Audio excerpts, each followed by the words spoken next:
Hey gardeners, it's the last decent day of the year. We have like a warm spell in between snowfalls, and so I finally got outside to get some stuff cleaned up, put some things away, and just get the yard cleaned up in general. And I thought I'd check on my huckleberries real quick. I started an update video on these at least 3 times this year, and I never got it finished. I never finished a single weed in this bed. I never cleaned it up. It looks horrendous. It's a busy year, you know. Anyway, so let's walk around and see what I've got going on here. If anything is even still alive, I don't know. Let's find out.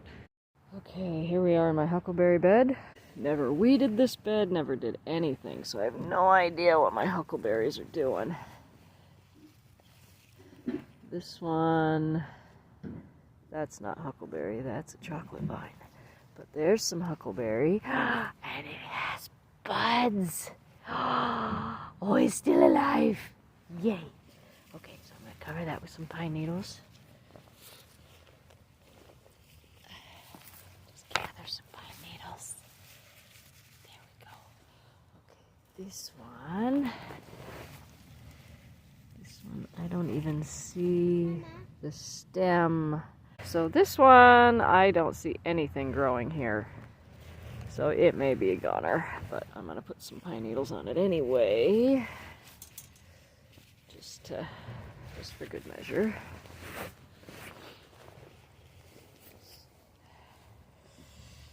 This one, oh, look at this. Oh, I see lots of growth on this one. Oh, look at that.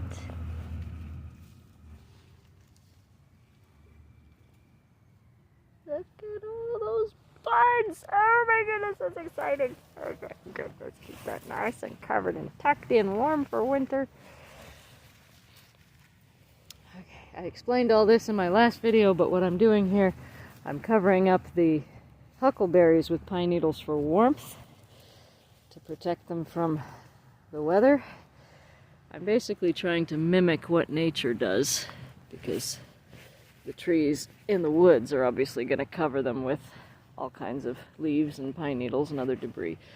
The tomato cages are for markers and to keep my dog off of them. But they're also very useful because they're helping me remember where they are.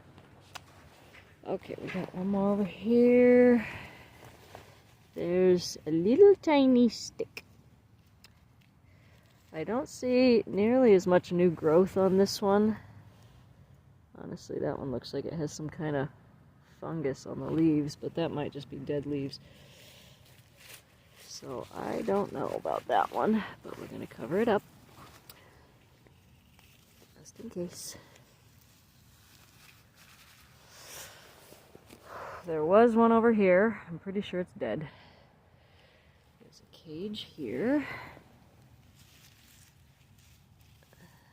I don't see anything.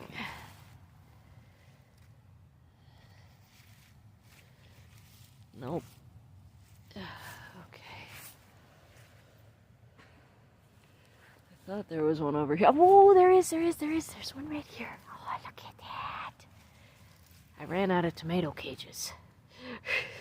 But look at all that happy growth. Yay!